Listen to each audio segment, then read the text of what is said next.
This will be a day long remembered. Now I am the master. Welcome to another episode of Legends and Theories, and welcome to my review of Obi-Wan Kenobi Part 3. There's going to be spoilers in this, and there's a pretty big moment in it, so go watch episode first. Also, I'm sorry, this did take a little bit longer. I was getting all the images first, so I didn't have to spend a bunch of time after, just in case it was changed again, because it's really annoying to get screenshots through Disney+. And then I had to do a few other things before I got a chance to record. So, just be warned, there are spoilers. Once again, I so hope that when it gives you a preview, it doesn't show it, because I've already had to turn that on or off. But yeah, let's just go straight into this. Obi-Wan still being horrified by the reveal that Anakin is alive, sits and tries to think on this and tries to communicate with Qui-Gon.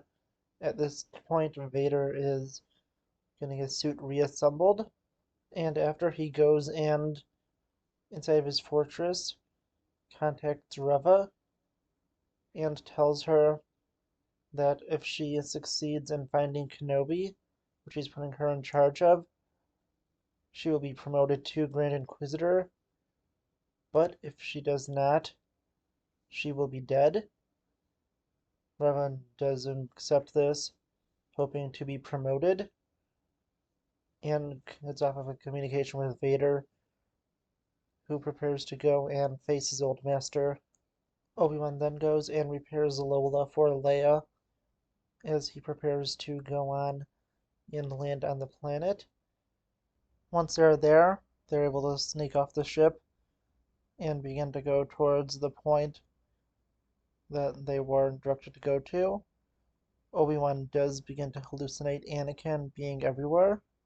On the Fortress Inquisitorius on Nur, the Inquisitors are meeting and fighting over who will be taking over from the Grand Inquisitor, although he is not dead yet. They are all looking to get the promotion since he was taken down. And with this, Reva points out that Vader has put her in charge of the search, which greatly angers the fifth brother, who is the next in line to take over as Grand Inquisitor, but does not want to argue with Vader and will just wait for his chance. And Reva, checking the system that the shuttle could be going to, wasn't able to narrow it down to the exact system, but narrowed down this to a mining system, and they send out probe droids to go and search these worlds. And Obi-Wan thinks that they've been set up, and not wanting to stay at the point they were sent to, decides to go on and continue towards the spaceport, while young Leia does notice that there is a local on a speeder. She goes and asks for a ride, even though Obi-Wan doesn't want to be getting involved and interacting with others just in case, since he doesn't know who he could trust. But Leia does get on, so he is forced to follow, and this leads to an interesting confrontation as the guy is pro-Empire and lets a bunch of stormtroopers who were waiting for a transport that is late and takes them to their base. Obi-Wan is very nervous and has his guard put up as the stormtroopers question them. Obi-Wan does slip up and calls Leia by her actual name. The stormtroopers begin to question him to why he called her that when Leia's made-up name is a different one, and Obi-Wan is able to go and get a good excuse saying that he confused her with her mother, since she is so like her, and with this, he really misses her mother, and it is really tragic. The stormtroopers do accept this, and once they are dropped off, Leia begins to question Obi-Wan, who she still knows as Ben, and With this, she begins to question if he knew her mother. Although Obi-Wan does play it off, she is still a little suspicious and asks if he is her father. Obi-Wan says that he wishes he could say that, but he isn't, and knows he cannot tell Leia the truth, since she can't know her father is Darth Vader, and her knowing who her mother is could put her in danger, since if it's ever got out, Palpatine or Vader would be able to put things together and know that Anakin does have a child, and they would take her to train her. They arrive at an Imperial checkpoint, and what they're there, Obi-Wan is really terrified he'll be discovered, since he is wanted and wants to get out, but the guy doesn't let them and goes up to the checkpoint and tells the troopers they should go check out the people in the back. And when they do, a probe droid identifies Obi-Wan and alerts the Empire to his presence. Obi-Wan is able to go and take out the probe droid and most of the stormtroopers that are stationed there, but one of them takes Leia hostage, and Obi-Wan is forced to quickly kill the guy off before he could kill her. After being very careful, he does get a chance to take a shot and takes out the trooper. More stormtroopers do arrive, and Obi-Wan is forced to get down, but before he could do anything, one of the officers goes and shoots and kills the other troopers. She then reveals that she was the one they were supposed to meet, and she was on her way to go and meet with them. And after that, she goes and begins to lead them to safety. Back on Nur, we see that the Inquisitors have been informed on Obi-Wan's location and are preparing to go, but Reva is furious that the fifth brother has gone and informed Vader behind her back, but just for now goes and plays along so she could hopefully be promoted to Grand Inquisitor by bringing Kenobi to Vader. Obi-Wan and Leia are with the Imperial, and she says that she can lead them to safety if she sneaks them through the city streets and brings them into a location in what is basically an underground railroad for Jedi. There, Obi-Wan looks around and asks her why she is doing this. She said she joined the Empire to protect people, but by the time she realized what the Empire truly was, it was too late, and this is her making up for what she has done. And with this, Obi-Wan looks around and sees that his friend, Quinlan Voss, is still alive and is in the system where he is helping Jedi refugees and young Force sensitives to escape into worlds and get new lives. With this, Obi-Wan is really grateful, but knows they need to keep moving.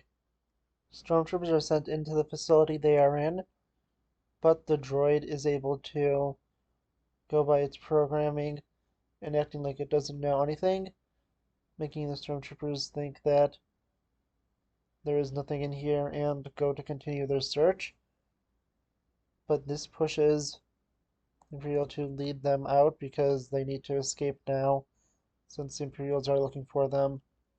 Obi-Wan senses a great disturbance in the Force and begs her to take Leia to Alderaan while Darth Vader arrives. Obi-Wan is completely horrified at what his apprentice has become, as Vader mercilessly executes civilians to go and draw his former master out. And Obi-Wan knows he needs to get out of the town to both save civilian lives and draw Vader away from his daughter, who is beginning to plan her escape going down the tunnel. Obi-Wan makes it outside of the town as he tries to sneak away, but Vader is waiting there for him. Obi-Wan asks him what has he become, and Vader coldly replies, "What you have made me." And as he stands there, Obi-Wan knows he is not in the shape to fight Vader, since he's been out of practice and tries to run. He is not able to escape from his former apprentice, who continues to follow him, and Obi-Wan ignites his lightsaber since he knows fighting is now inevitable and is the only way he could get out of here alive. Master and apprentice clash blades once again as Vader taunts Obi-Wan, telling him many things, including he should have killed him when he had the chance, and taunting him saying that he has become weak in his old age, and he is very disappointed in this. The fight continues to get intense. Meanwhile, Leia tells her new friend that it's okay, that she can go in to help Obi-Wan, while Reva goes and begins to discover the tunnel and realizes that this is a Jedi smuggling operation. Obi-Wan tries to flee Vader, but he is picked up by his former apprentice, and a fire is ignited. Vader says that Obi-Wan will suffer for what he has done, as he plunges his former master into flames, so he can feel the pain he did as he burned alive on Mustafar. Obi-Wan has been defeated, and Vader orders for him to be captured so he can be tortured even longer, but the Imperial doesn't manage to make a shot to go and reignite the flames, which gives her droid enough time to go and rescue Obi-Wan. Vader watches on as he plots his revenge on his former master, as Obi-Wan is prepared to be taken off-world, since he is in no shape to move or to fight after the injuries he sustained from fighting Vader. And finally, Leia is forced to run from Reva, who has killed the pilot and is preparing to take her prisoner since Obi-Wan has escaped and she needs to get bait. And yeah, I personally love this episode, although I could see this is going to be an extremely divisive one just from some things I've seen online. There has not been many reviews out from the point I have gone and recorded mine. But with it, I've seen some with really positive ones and seen that some people are really negative about this, saying a few things about some different things. I will go over that in a minute. But to go into my opinion, I really did enjoy this episode. I think the front half was a good build up as Obi-Wan is trying to flee from the Imperials, and with it, I think it was really well done. And then it gets really intense at the moment Vader does show up, as Obi-Wan is trying to flee from him. And I love how this is shot like a horror movie. It is darkness and Obi-Wan is trying to run, but no matter where he turns, Vader is waiting for him. And with it, Obi-Wan is forced into a fight, which obviously is not the one they have been advertising. There will be another one where Obi-Wan is far more into it, where he has his second to last duel with his former apprentice before the ultimate final duel in A New Hope. And as far as we know, this is his fourth to last duel he will ever participate in. Maybe fifth if he fights one of the Inquisitors. I'm not 100% sure, but with it, we know he'll be fighting Vader at least one more time.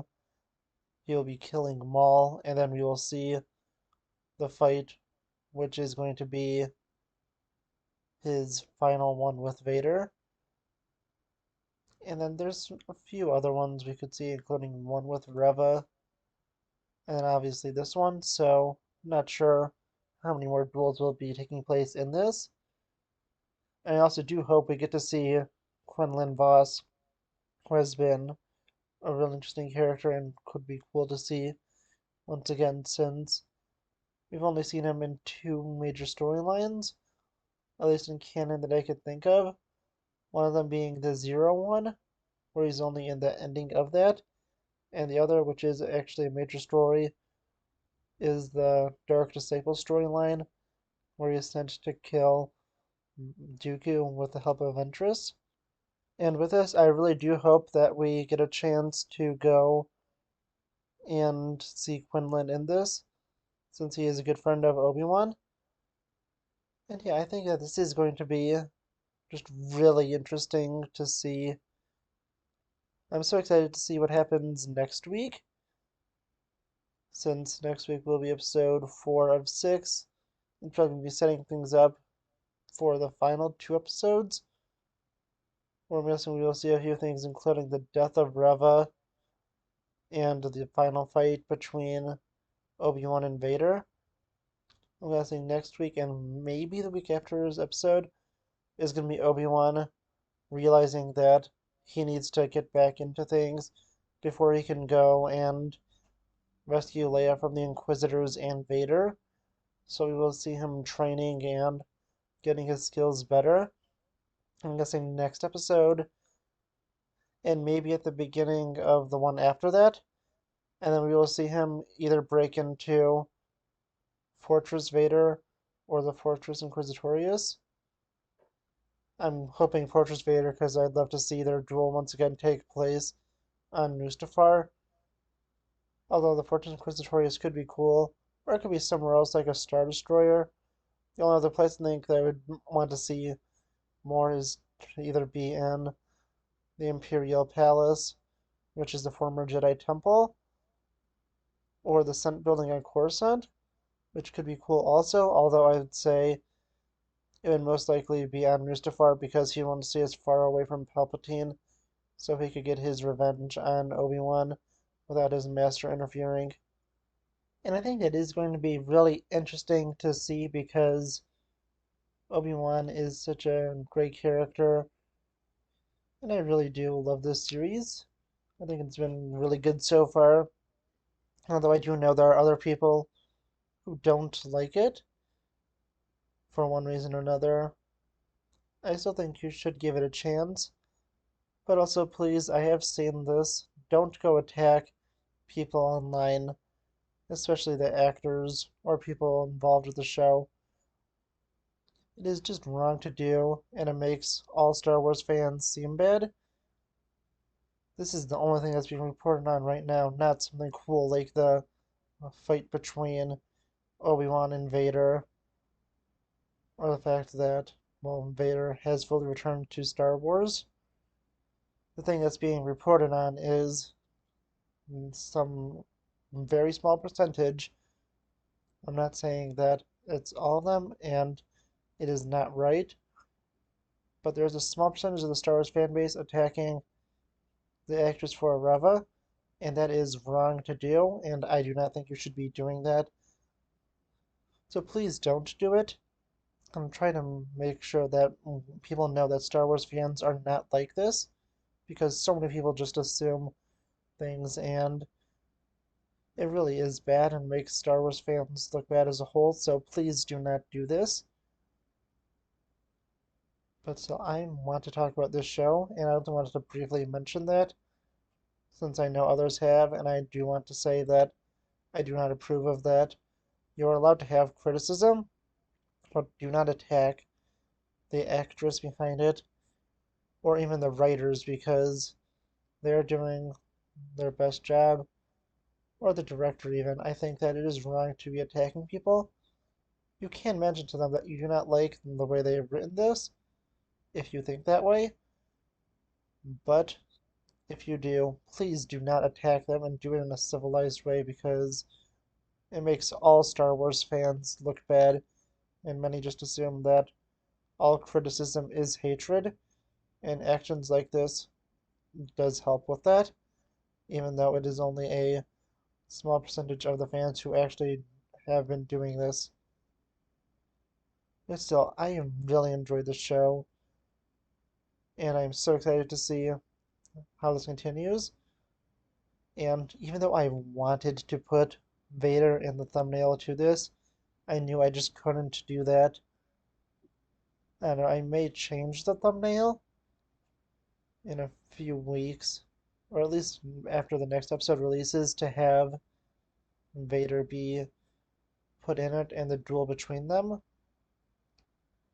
And I'm not gonna do it for this one, but I will probably do it for the finale since we will know that that fight will be happening. And I don't want to be changing the thumbnail since it's a little annoying. And I also do the thumbnail as the opening of the video, so yeah, I think that I will be doing that. So I'm just letting you know when I do my finale review, I will be putting the lightsaber duel in the thumbnail, but I'm gonna make sure it's one of the cleaner shots, not revealing anything. Like, let's say in it we have Obi-Wan slicing off Vader's helmet or something like that. And I think there's a theory that could be going like that since Vader doesn't have one of the scars on his head, at least yet, so he could be getting it in this series. And I'm guessing that could happen. So with it, we could see that. And I wouldn't put something like that in the thumbnail. But I will be putting a stationary shot of the duel, just of them clashing lightsabers like they did in this, in that thumbnail. Since it's more of a surprise to see Vader in this one. And we know this duel is happening since it has been advertised a lot in the marketing to this. So just giving you a warning in advance. That's going to be still in another 3 weeks. So I still do hope you enjoyed, and I'll see you on the next episode of Legends and Theories. Thank you for watching this episode of Legends and Theories. Please subscribe, like the video, share the video, leave a comment, check out the video on screen, and may the Force be with you.